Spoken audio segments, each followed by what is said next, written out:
আসসালামু আলাইকুম। আরেকটা এলোমেলো ব্লগ দেখার জন্য সবাইকে স্বাগত জানাচ্ছি। এলোমেলো এই কারণে বলছি, কারণ আগে যারা ব্লগটা আমার দেখেছেন সেখানে যেমন ঠিক মতন ভিডিও ধারণ করতে পারিনি, আজকেও ঠিক একই অবস্থা। কিন্তু তারপরও আমি হাল ছাড়িনি, ছোট ছোট ক্লিপ নিয়েছি আর সেগুলো আপনাদের সাথে আজকে শেয়ার করার জন্য চলে আসছি। এখানে প্রথমে দেখতে পাচ্ছেন এটা ছিল 8তম রোজার দিন, মানে শুক্রবারের দিন। তো শুক্রবার একটু স্পেশাল করার জন্য আমরা আজকে একটু ভিন্ন রকম ইফতার তৈরি করছি।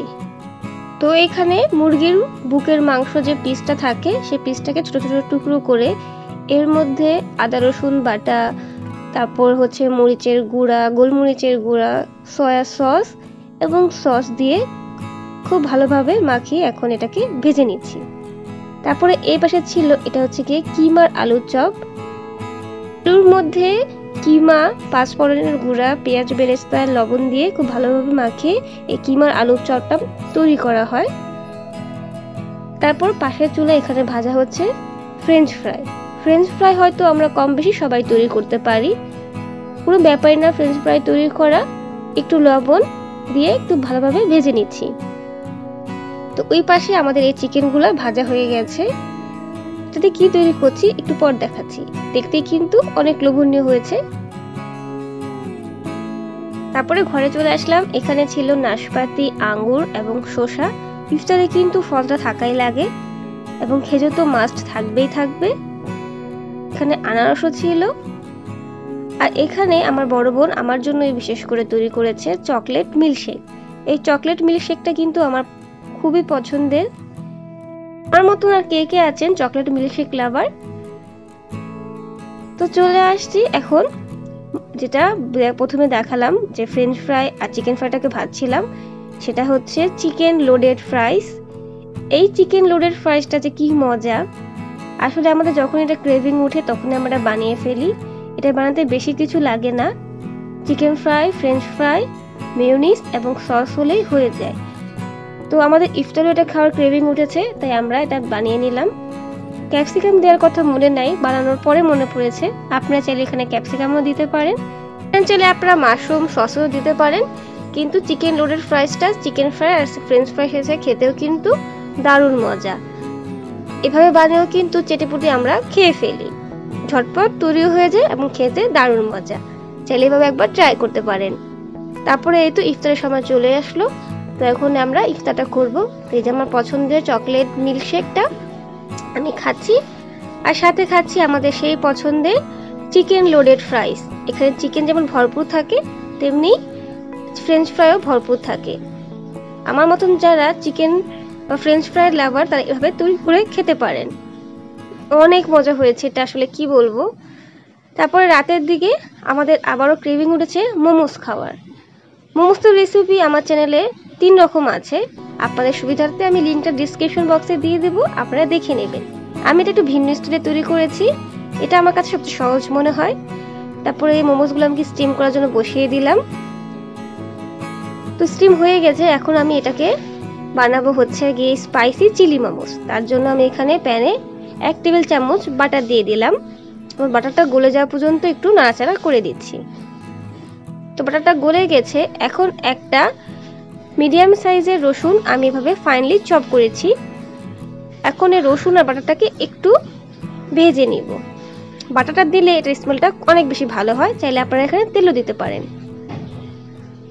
এখন এখানে দিয়ে দিচ্ছি 2 টেবিল চামচ ডার্ক সয়া সস,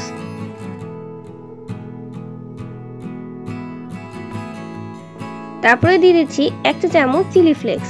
যেহেতু স্পাইসি চিলি মোমো তাই ঝালটা একটু বেশি হবে। তারপর স্বাদের জন্য দিয়ে দিচ্ছি চিনি, আমি এখানে 2/4 চা চামচ চিনি দিয়েছি। তারপরে দিয়ে দিচ্ছি ভরে ভরে 3 টেবিল চামচ টমেটো সস। যদি এটা বাচ্চা বা বড় সবার জন্য তৈরি করেন, যারা ঝাল খেতে কম পছন্দ করেন তাদের জন্য একটু ঝালটা কমিয়ে দেবেন, কিন্তু আমরা যে ঝাল দিয়েছি সেটা যথেষ্ট পরিমাণ ঝাল হয়েছে। তারপর এখানে দিয়ে দিচ্ছি পরিমাণ মতন 2 রকম ক্যাপসিকাম। এবার সবকিছু একটু ভালোভাবে নাড়াচাড়া করে নিব। এখানে যদি নাগামরিচ থাকতো, কি যে মজা হতো! কিন্তু আমার ভাই একেবারে ঝাল খেতে পছন্দ করে না, তো তার জন্য আমি নাগা মরিচটা স্কিপ করেছি, শুকনো মরিচ দিয়ে কাজ চালিয়ে দিয়েছি। কিন্তু শুকনো মরিচের ফ্লেভারটা কিন্তু আমার কাছে দারুণ ভালো লাগে। আগে যখন মোমোস খেতাম না তখন ভাবতাম মোমোসটা খেতে না জানি কেমন লাগবে, কিন্তু যখন মোমোসটাকে এভাবে বানিয়ে খাই, আমার পরিবার সহ আমি মোমোসের জন্য ফ্যানই হয়ে গেছি, এত মজা লাগে আমাদের।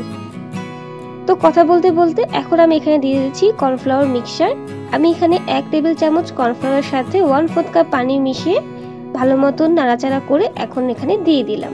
কর্নফ্লাওয়ারটা এই কারণে দিচ্ছি কারণ আমাদের এই সসটা একটু কর্নফ্লাওয়ারের কারণে ঘন হবে। তো কর্নফ্লাওয়ারটা দিয়ে এখন ঘন হওয়া পর্যন্ত এটাকে নাড়াচাড়া করতে থাকবো।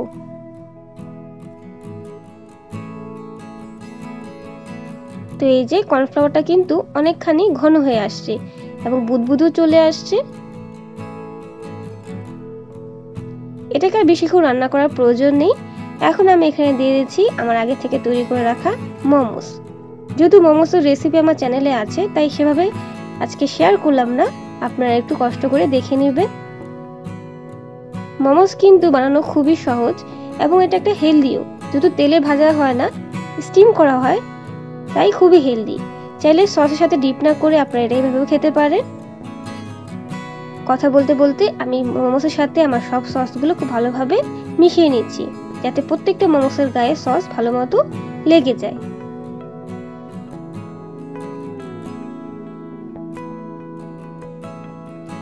তো এই যে আমাদের মজাদার স্পাইসি চিলি মোমোস তৈরি।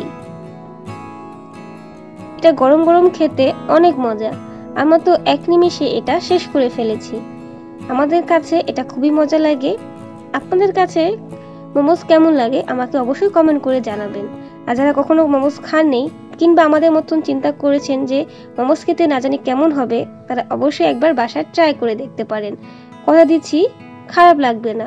আসলে কিন্তু মোমোস অনেক মজা, আর এভাবে যদি তৈরি করেন তাহলে তো কোনো কথাই নেই।